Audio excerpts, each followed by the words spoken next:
Chinese લસણની બબાલ વિવાદ થતા મોટો નિર્ણય લેવાયો છે। ગોંડલ માર્કેટયાર્ડમાં લસણનો વેપાર બંધ રહેશે। માર્કેટયાર્ડમાં લસણની હરાજી નહીં કરાય।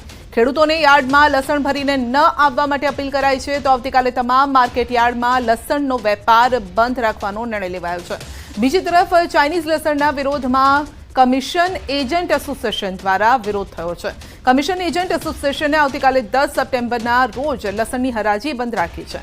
માર્કેટયાર્ડમાં દૈનિક 4 થી 5 હજાર કટ્ટાની આવક વચ્ચે લસણની હરાજી બંધ રહેશે।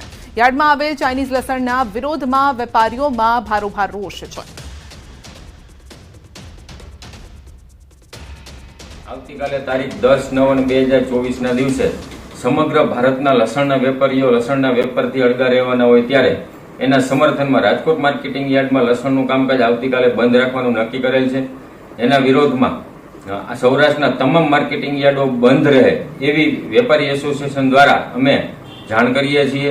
હડતાલના સમર્થનમાં માત્ર લસણની હરાજી પૂરતું કામકાજ અહીંયા ગોંડલ માર્કેટયાર્ડના અમારા લસણના વેપારીઓ દ્વારા તથા કમિશન એજન્ટ એસોસિએશન દ્વારા આવતીકાલે લસણની હરાજી સદંતર બંધ રાખવામાં આવશે। બનાસકાંઠાના પાલનપુરમાં કારમાં ભીષણ આગ લાગી છે। કોલેજ બહાર કારમાં આગ ભભૂકી ઉઠી છે। કોલેજ બહાર પાર્ક કરેલી કારમાં અચાનક જ આગ લાગી। કારમાં આગ ભભૂકી ઉઠતા અફરાતફરી મચી છે। કારમાં લાગેલી ભયાનક આગના પગલે કાર બળીને ખાખ થઈ ગઈ છે। સદનસીબે મોટી જાનહાનિ ટળી છે।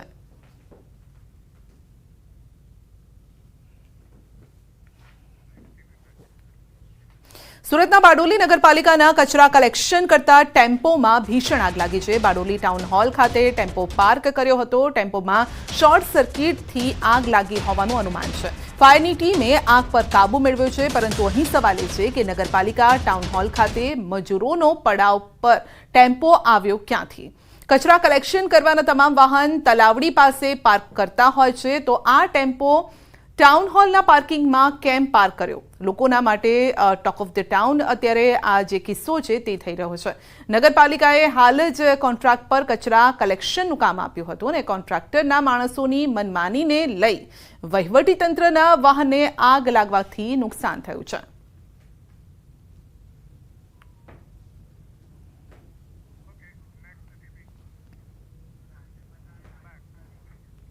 સુરતમાં હવે બુલડોઝરવાળી શરૂ। ગેરકાયદેસર બાંધકામો સામે બુલડોઝર ફેરવાયું છે। સૈયદપુરા પોલીસ ચોકી નજીક દબાણો હટાવાયા છે। સુરત પોલીસ બાદ હવે સુરત મનપાની ટીમ પણ હવે એક્શનમાં છે। મનપાની કામગીરી સાથે સુરત પોલીસનો બંદોબસ્ત ગોઠવાયો છે। પહેલા ગેરકાયદે દબાણો દૂર કરાયા બાદમાં બુલડોઝરથી વધારાના સ્ટ્રક્ચર દૂર કરાયા છે। મનપાની કામગીરી સાથે સુરત પોલીસનો કાફલો પણ જોવા મળી રહ્યો છે। પહેલા ગેરકાયદેસર દબાણો दूर कराया था, तो बाद में बुलडोजर थी वधाराना स्ट्रक्चर पण हवे दूर कराया छे। વધુ અપડેટ મેળવીશું સંવાદદાતા કીર્તેશ પાસેથી। जी કીર્તેશ, સુરતમાં મનપા અને પોલીસ એક્શન મોડમાં।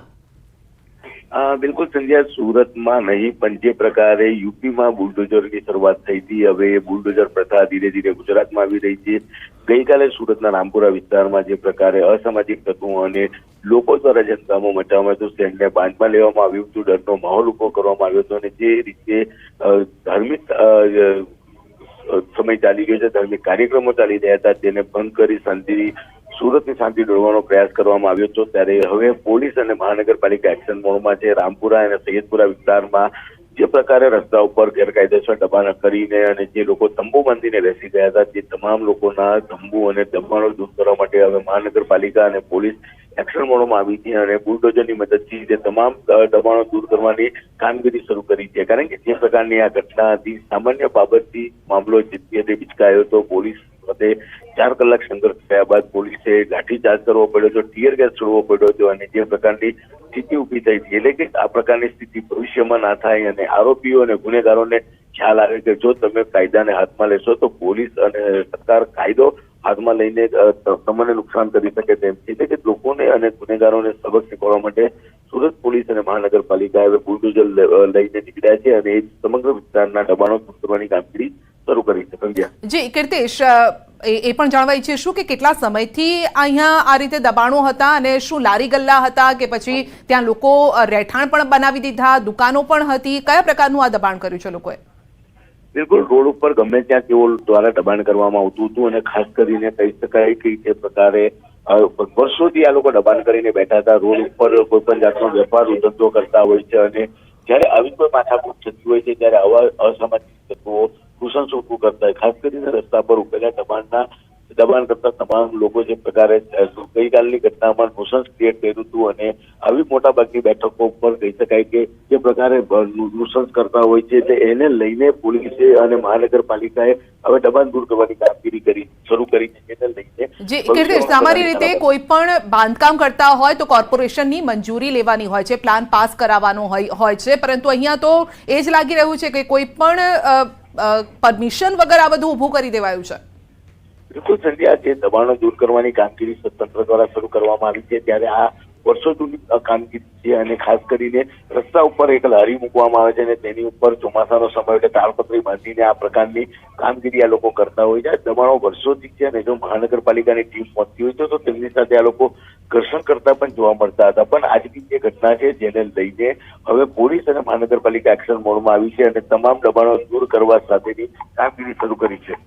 જી, આ બુલડોઝરથી જે રીતે ઇમારતો તોડવામાં આવી રહી છે, કઈ રીતે આ સંદેશ પહોંચી રહ્યો છે લોકોમાં કે હવે જો આ રીતે ગેરકાયદેસર દબાણ કરશો તો ખેર નથી? બિલકુલ, પોલીસ અને માત્ર પોલીસ નહીં પણ મહાનગરપાલિકા એક સંદેશ આપવા માંગી રહી છે કે તમે ગમે તેવું કરશો, કાયદો હાથમાં લેશો, કાયદાનું નિયમો તોડશો તો ચોક્કસપણે નુકસાન તમામ લોકોને જશે. કારણ કે ગેરકાયદેસર રોડ પર વેપાર કરતા લોકો દબાણ કરતા હોય છે, તેઓ કોઈ પણ જાતનો ટેક્સ નથી ભરતા અને ખાસ કરીને લારી ગલ્લા, ચાની લારીઓ હોય છે, ગલ્લા છે કે આ જગ્યા એવી છે કે જ્યાં સારા લોકો સાથે અસામાજિક તત્વો પોતાનો અડ્ડો જમાવીને બેસતા હોય છે. ત્યારે ચોક્કસપણે આ પ્રકારનું જયારે કામગીરી કરે છે ત્યારે એ લારી ચલાવતા વ્યક્તિને ખ્યાલ આવે કે જો હું અસામાજિક વ્યક્તિને બેસાડીશ, અસામાજિક તત્વોને બેસાડીશ તો તે લોકોના પાપના લીધે નુકસાન ભોગવવાનું મારે આવશે. એટલે કે સીધો મેસેજ આપવામાં આવી રહ્યો છે ગુનેગારો હોય કે ગુનેગારોને બેસાડી તેમને કહી શકાય કે પ્રોત્સાહન આપતા હોય તમામ માટે આ સંદેશો સુરત પોલીસે જારી કર્યો છે. ભૂતકાળમાં પણ સુરત પોલીસ દ્વારા ગુનેગારોના મકાનો ઉપર, મિલકતો પર બુલડોઝર ફેરવ્યા છે, પણ ગઈકાલે જે પ્રકારે સુરત શહેરને બાનમાં લેવામાં આવ્યું હતું, 5 કલાક સુધી ઘર્ષણના દ્રશ્યો સામે આવ્યા હતા. પોલીસ અમદાવાદ છતાં બી લોકો નતા સમજતા અને આખરે જયારે પથ્થરમારો થયો, પોલીસ કર્મચારીઓને ઈજા થઈ છે, સામાન્ય વ્યક્તિને ઈજા થઈ છે, ગાડીઓમાં તોડફોડ કરવામાં આવી છે, ગાડીઓમાં આગ લગાડવામાં આવી છે. એટલે કે તમામ વસ્તુઓ છેલ્લા જે 4-5 કલાક રાત્રે ચાલી હતી તેને લઈને પોલીસે નક્કી કર્યું હતું કે આ મામલે કડક કાર્યવાહી કરવી જોઈએ. જેને લઈને બીજી વખત ગણપતિ હોય, નવરાત્રી હોય કે કોઈ પણ ધાર્મિક કાર્યક્રમમાં કોઈ પણ વ્યક્તિ કાકડી ચારો કરતા પહેલા 10 વખત વિચારે. જી, અને કીર્તિશ, રસ્તા પર જે રીતે લારી ગલ્લા ઉભા કરી દેવામાં આવ્યા છે તેના કારણે ટ્રાફિકની પણ સમસ્યા સર્જાતી હોય, ઘણી વખતે અકસ્માત પણ થતા હોય છે. હવે એ જ લારી ગલ્લાને કોર્પોરેશન પોલીસની ટીમ પણ સાથે મળીને ઉઠાવી ગઈ છે, તો અહીંયા એક મેસેજ એમને એ પણ જઈ રહ્યો છે કે ભાઈ હવે આ પ્રકારનું સાખી નહીં લેવાય, નોકરી ધંધા કરો પરંતુ કાયદામાં રહીને. બિલકુલ સંધ્યા, સુરત શહેર ગુજરાતનું આર્થિક પાટનગર કહેવામાં આવે છે. અલગ અલગ રાજ્યથી લોકો રોજીરોટીની તલાશમાં અહીંયા આવીને વસ્યા છે. કોઈ નોકરી કરે છે, કોઈ પાનનો ગલ્લો છે, તો કોઈ નાસ્તાની લારી ચલાવીને પોતાના પરિવારનું ગુજરાન ચલાવતું હોય છે. પણ જે પ્રકારની આ ઘટના છે, ગેરકાયદેસર રોડ ઉપર કબજો કરો છો અને ત્યાંથી જયારે ગાડીઓ પસાર થતી હોય છે, ટ્રાફિકને બી ખૂબ જ નડતરરૂપ થતા હોય છે. પણ તંત્ર અને પોલીસ કહી શકાય કે આ ખાડા કાન કરતા હોય કે કોઈ વ્યક્તિને રોજીરોટી મળતી હોય, પણ જે પ્રકારની આ ઘટના બની છે તેને લઈને હવે કોઈ પણ સંજોગે આવી તમામ ગેરકાયદેસર વસ્તુઓ દૂર કરો. જેને લઈને કારણ કે આ વિસ્તારો એવા છે કે જ્યાં સામાન્ય મોટરસાયકલ અડી જવાને લઈને પણ હંગામો થઈ જતો હોય છે. ભૂતકાળમાં મોટરસાયકલ અડવાને લઈને બંને કોમના લોકો આમને સામને આવીને પથ્થરબાજી કરી છે, કાચની બાટલીઓ મારતા હોય તેવા દ્રશ્યો સામે આવ્યા છે. ત્યારે ચોક્કસ એક મેસેજ જાય કે ભાઈ ધંધો રોજગાર ગુજરાતમાં કરવો છે, સુરતમાં કરવો છે તો કાયદામાં રહેવાનું. અને જે પ્રકારે ગુજરાતના ગૃહમંત્રી હર્ષ સંઘવીએ પહેલેથી ચેતવણી આપી છે, કાયદામાં રહેશો તો જ ફાયદામાં રહેશો, કાયદાનું ઉલ્લંઘન કરશો તો કાયદો જયારે તેનું કામ કરશે તો તેનો માર તમામ લોકોને વેઠવાની વારી આવશે. જી કીર્તિશ, અને જે રીતે રાત્રે ઘટના બની એ બાદ તુરંત જ જે એક્શન લેવામાં આવ્યું છે, આજે સવારથી પણ જે ટીમો છે એ રસ્તા પર ફરી રહી છે, અલગ અલગ રીતે કાયદાનું પાલન કરાવી રહી છે, એથી સુરતી લાલાઓને હવે કયો મેસેજ મળી રહ્યો છે અહીંયાથી?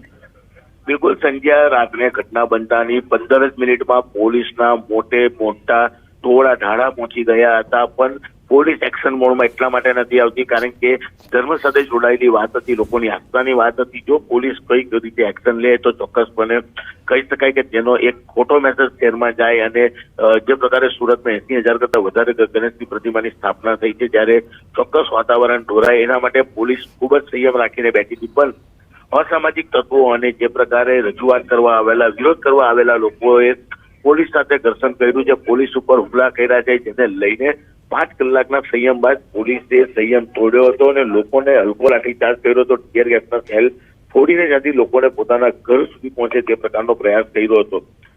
જી કીર્તિશ, પરંતુ હજુ આ ગણેશોત્સવને હજુ અઠવાડિયું બાકી છે. પોલીસનો કઈ રીતે પ્લાન છે કે આગળના સમયમાં આવી ઘટના ન બને તેને લઈને કઈ રીતે? કારણ કે સુરતની આ ઘટના બાદ રાજકોટમાં પણ પડઘા પડ્યા છે.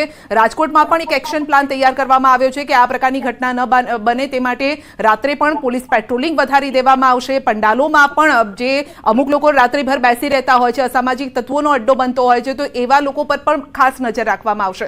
સુરતમાં કઈ રીતે રહેશે? સંજય, જે જગ્યા પર ઘટના બની છે એ વિસ્તાર સંવેદનશીલ વિસ્તારમાં આવતો હોય છે. પોલીસ દ્વારા વર્ષોથી એક એક્શન પ્લાન બનાવવામાં આવ્યો છે. 1996 બાદ આ વિસ્તારમાં આ પ્રકારની ઘટના પ્રથમ વખત બની છે. અહીંયા પોલીસ રાત્રિ દરમિયાન પેટ્રોલિંગ કરતી હોય છે, ફિક્સ પોઈન્ટ બનાવેલા હોય છે, રાત્રિ દરમિયાન પોલીસને તૈનાત કરવામાં આવતી હોય છે અને સતત આખી રાતે વિસ્તારોમાં પોલીસની પીસીઆર વાન ફરતી હોય છે. પણ 1996 પછીની જે પેટર્ન બદલાઈ છે અને જે પેટર્ન બદલાયા પછી કાલની જે ઘટના છે એટલે ચોક્કસ પોલીસે એક્શન પ્લાન સાથે નવી પેટર્ન બનાવી છે. અને સુરતમાં જયારે 80,000 કરતા વધુ પ્રતિમાની સ્થાપના થઈ છે ત્યારે દરેક ગણપતિ પંડાળો ઉપર પોલીસની મદદ સાથે પોલીસનું પેટ્રોલિંગ રહેશે, હોમગાર્ડની તૈનાતી કરવામાં આવી છે અને જે સંવેદનશીલ વિસ્તારો છે ત્યાં આગળ પોલીસ દ્વારા આખી રાત પેટ્રોલિંગ કરવામાં આવશે. એટલે કે ચોક્કસ આગામી 7-8 દિવસ છે તે પોલીસ માટે ખૂબ જ કપરા છે. પણ આ ઘટનાનું ભવિષ્યમાં પુનરાવર્તન ના થાય, કારણ કે ગણપતિ પટનાની સાથે થોડા સમયમાં નવરાત્રી આવી રહી છે અને નવરાત્રીમાં પણ આ જ પ્રકારના કાકરીચારા થતા હોય છે. એટલે કે પોલીસે મોટા પ્રમાણમાં એક્શન પ્લાન બનાવ્યો છે અને શહેરના જે સંવેદનશીલ વિસ્તારો છે તેમાં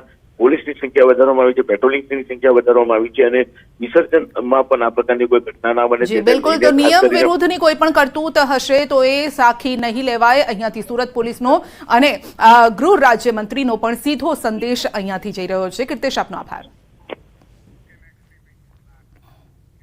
જૂનાગઢ બાટવા પોલીસ સ્ટેશન હદમાં 1 કરોડથી વધુની લૂંટના બનાવની ઘટનામાં પોલીસે 3 વ્યક્તિને ઝડપ્યા છે. ફરિયાદી કલાગોલ્ડના કર્મચારી યાજ્ઞિક જોશી, અન્ય સાથી ધનરાજ ભાડગે અને મોહિત જોશીની ધરપકડ કરાઈ છે. ફરિયાદીએ ખોટી ફરિયાદ નોંધાવી લૂંટનું નાટક રચ્યું હતું. એલસીબી પોલીસે ફરિયાદી મોહિત જોશી અને તેના સગા ભાઈ યાજ્ઞિક જોશીએ લૂંટમાં રચાયેલા નાટકનો પર્દાફાશ કર્યો અને કલાગોલ્ડ નામની અમદાવાદની કંપનીના સેલ્સમેન લૂંટના ભોગ બન્યા હતા અને તેવું 5 સપ્ટેમ્બરે ફરિયાદમાં નોંધાવ્યું હતું.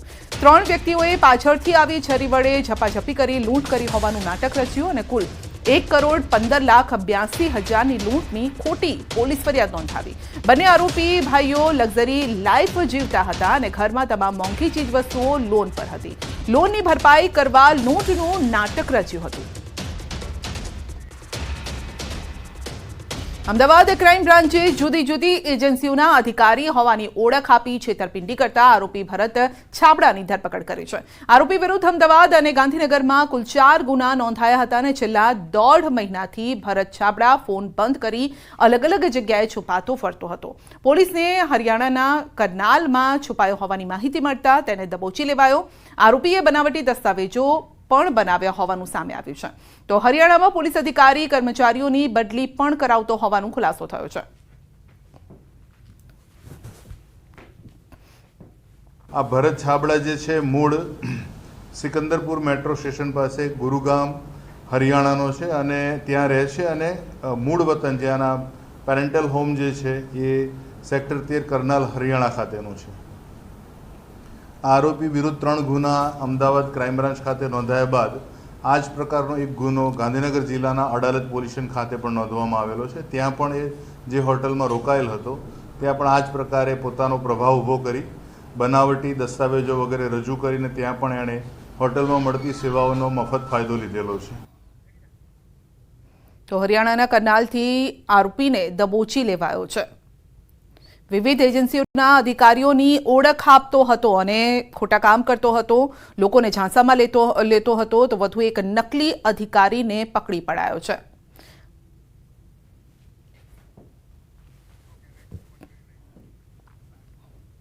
વન ટ્રી પ્રોજેક્ટ સાથે